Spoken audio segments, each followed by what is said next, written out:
Now that we've talked through intervals, I think we're at a point where we can begin to talk about the big notion in chapter 3, among them, extrema on an interval. What do we mean when we say extrema?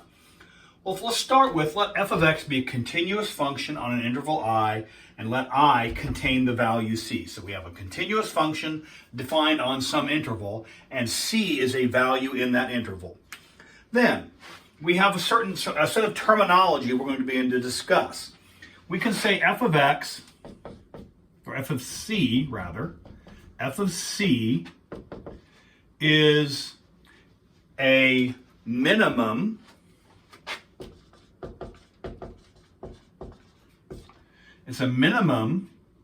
value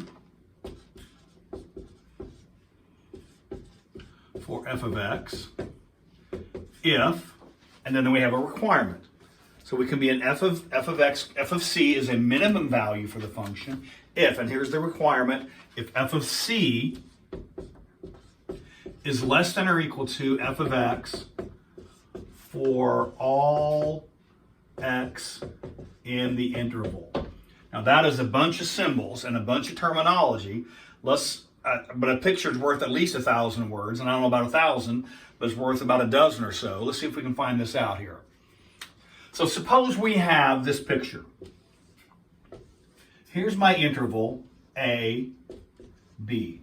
And I'm just going to pick values out of the blue sky. Let us suppose the interval we're discussing coincidentally happens to be closed at both endpoints. We're including both endpoints. And let's just suppose the graph of our function looks something like this. There's nothing magic here. I'm just picking up a graph to be able to work with. And we will consider many, many more scenarios than this.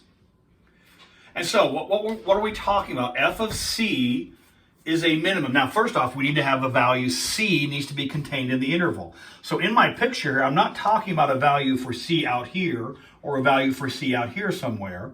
C must be contained in the interval. And f of c is a minimum if this condition is met. If the function value at c is less than or equal to all the other function values for all the other x's in this interval. Well, in this particular case, it would appear, and in fact it is the case, that this value, c, is the value which is the minimum. In an ordinary sense of the word, it's the lowest point on the graph. This distance. Now remember, f of c is a y value. All of these f of x values are y values. And so another way to think of this is the lowest point on the y-axis that is used in this picture. Here's the lowest point on the y-axis. Here's the highest point on the y-axis. The lowest point on the y-axis is the minimum value for the function.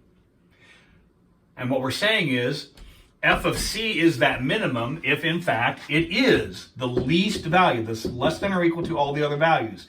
If you have a tie, that's fine. You can have more than one value being the minimum. Or a better way to say it is, the minimum may occur in more than one place, and we will see some examples of that. In this very simple circumstance, this is c, this is f of c, and this statement is clearly true. F of c is less than or equal to all the other f of x values for all the x's, no matter what s. If I pick any other x in this interval, any x anywhere, there's one. This is f of x, and this condition is met. F of c is less than f of x. All right? And so that's what we mean by f of c being a minimum. Notice, the c is not the minimum. This is an extremely important piece to get correct at the very, very start.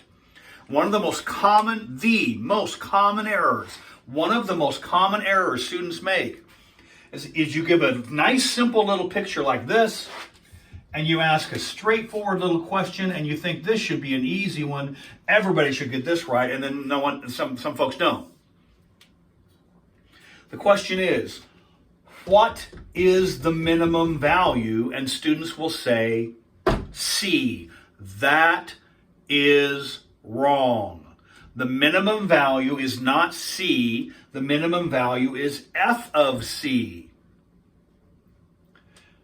There are two questions, and they are different questions, and they require different answers. And if you mix them up, it's wrong. It's not almost right. It's wrong. And so the idea is this.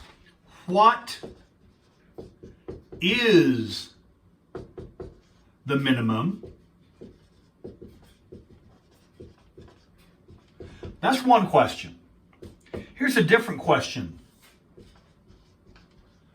Where does the minimum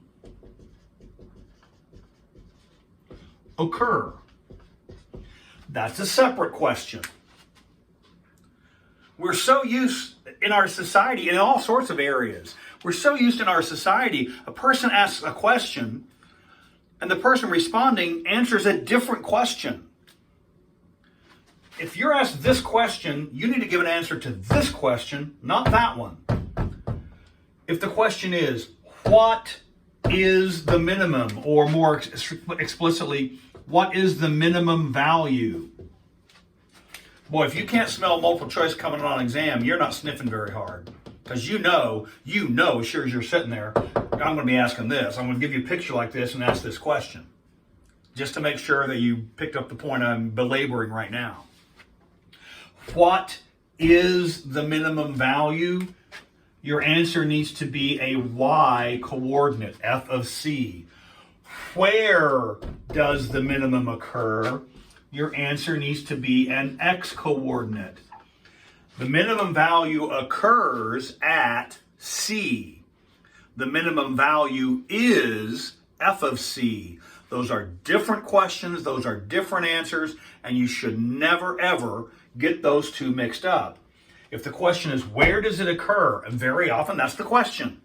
Where does it occur? Where it occurs, the answer is an x coordinate, c. What is the minimum value? The minimum value is f of c. If you're given this point, and the coordinates of that point are given to be c, comma, f of c. The question is, what is the minimum value? Your answer is c. If the question is, what is the minimum value? I just said it wrong. What is the minimum value? Your answer is f of c. If it says, where does it occur? Where does it occur? Your value is c. If you're given this particular point, and let's do a specific case. If you're given this specific point in this picture, if you're given that point is, let's say that's the point 3, 2. The question is, what is the minimum value?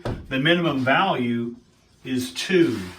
Where does it occur? It occurs at 3. What is the value is a y coordinate. Where does it occur is an x coordinate. Now, I've said that 17 times in the span of the last 2 minutes. One thing you should take from that is, A, it's really stinking important, and B, it's easy to get it confused. So yes, it is stinking important, and it is easy to get confused, so don't confuse it. All right, so more on this terminology in a bit, but let's let f of x be continuous on an interval. F of c is a minimum value for the f of x if f of c is less than or equal to f of x for all x in I. All right, so that's the definition of a minimum. I'm going to stop this video just for the sake of completeness, and then we'll turn back with the next video and continue with our terminology discussion.